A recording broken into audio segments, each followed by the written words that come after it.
Welcome back to the Deep Dive Learner. When most of us think about a local service business, like a plumber or an electrician, we tend to picture a pretty simple setup. Oh, yeah, definitely. The classic guy in a truck. Right. A guy with a truck, a toolbox, maybe a dispatcher sitting at a desk with a headset somewhere. We just sort of assume the magic of the business is entirely in the mechanic's hands.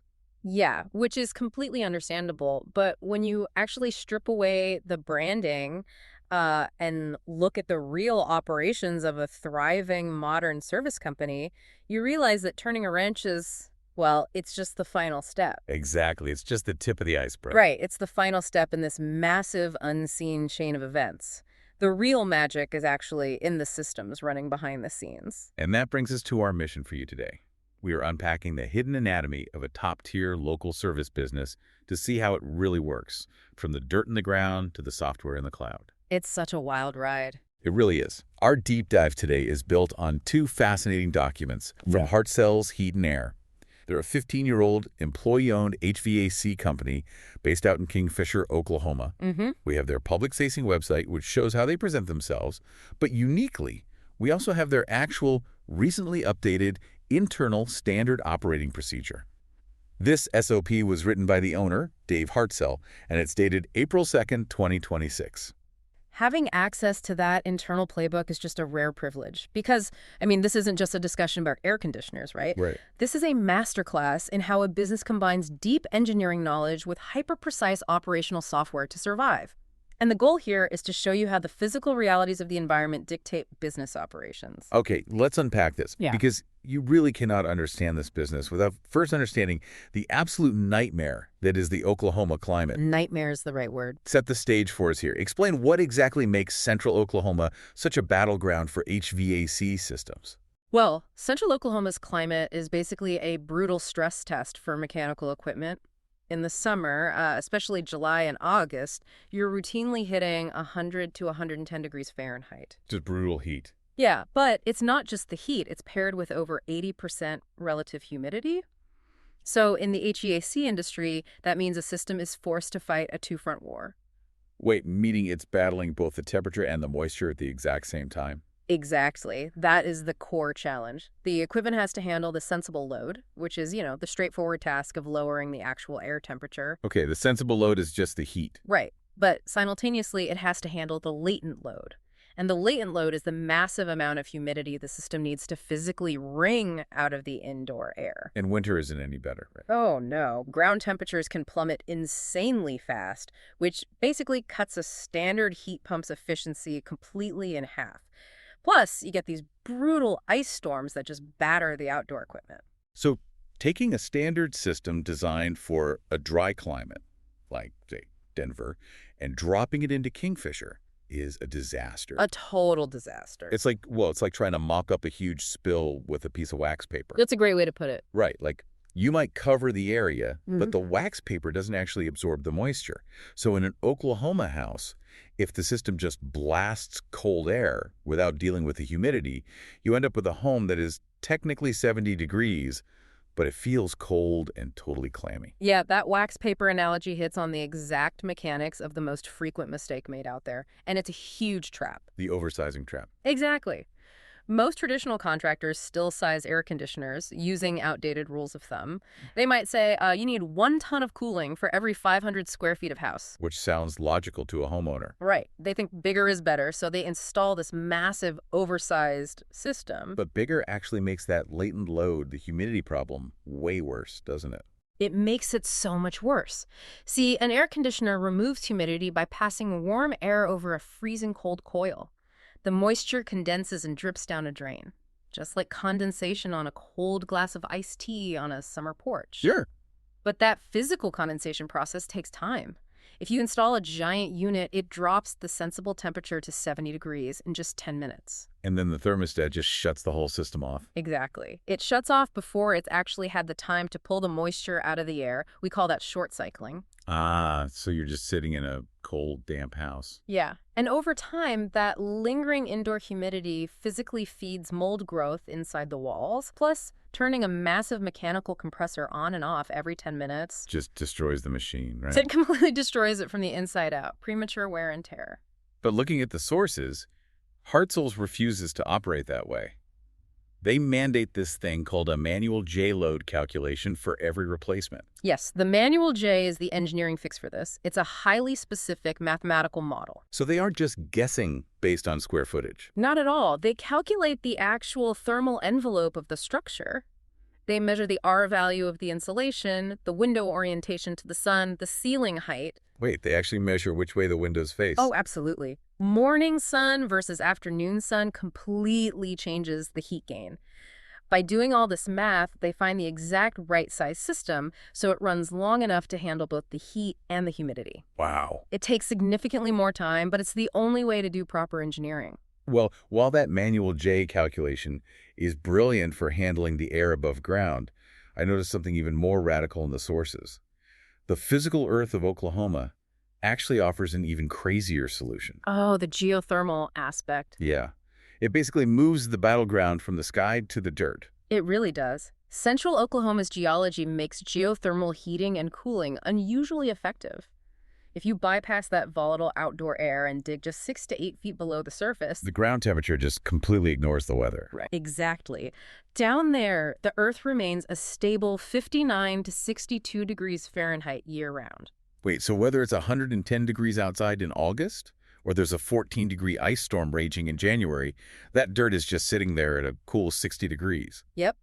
It provides this massive, stable thermal mass, so a geothermal heat pump uses a liquid loop buried underground to reject heat into that cool ground in the summer.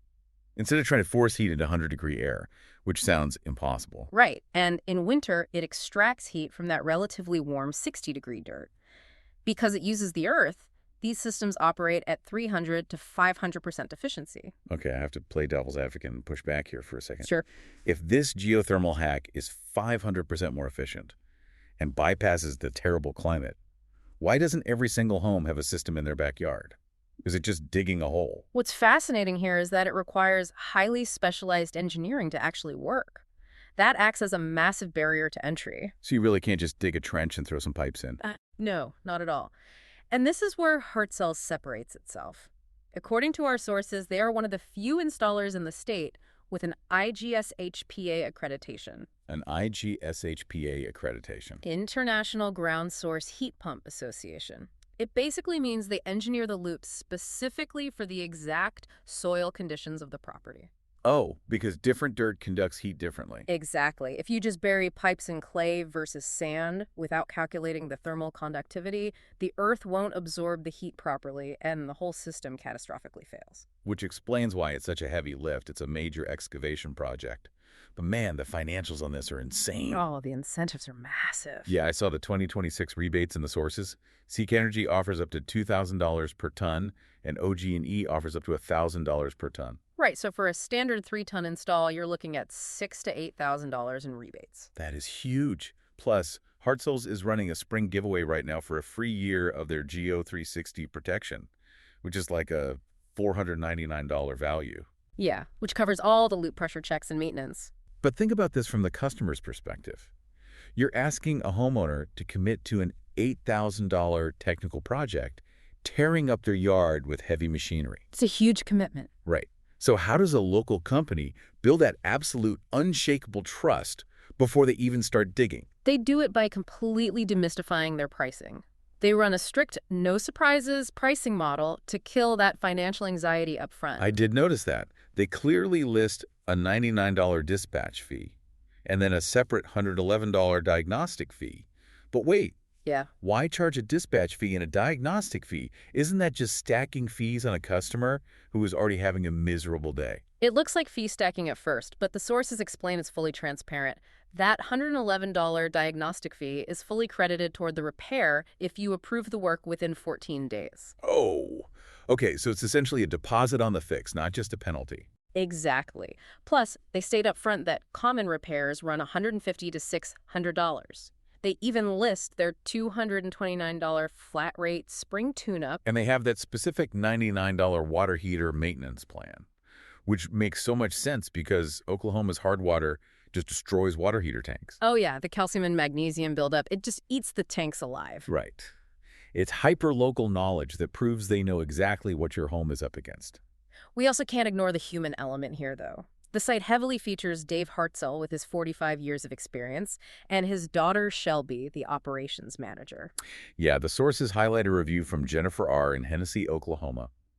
Her AC died on a 104-degree day, and they got out there the same afternoon with upfront pricing. Now, if we connect this to the bigger picture, pulling off that kind of same-day emergency response perfectly doesn't happen by accident. Right, it takes serious logistics. Exactly. It requires meticulous and visible operational control. Which brings us to the internal SOP document. Yes, the internal playbook. This is an SOP for managing job statuses via the House Call Pro app. It shows exactly how Dave and Shelby manage their technicians. The workflow is incredibly rigid. Jobs go from scheduled to on my way to started to finished and finally completed or closed. Here's where it gets really interesting to me. Think about that on my way button. It's like tracking your pizza delivery or a ride share on your phone. Oh, totally. Except instead of a pizza, it's a life-saving mechanic coming to your 104-degree house. When the tech taps that button, it texts the customer their name, a photo, and a live map ETA. The psychological relief of that is massive. It actively prevents those panic, "where are you?" phone calls. But to make it work, the data discipline has to be absolute. Yeah, the SOP has strict rules.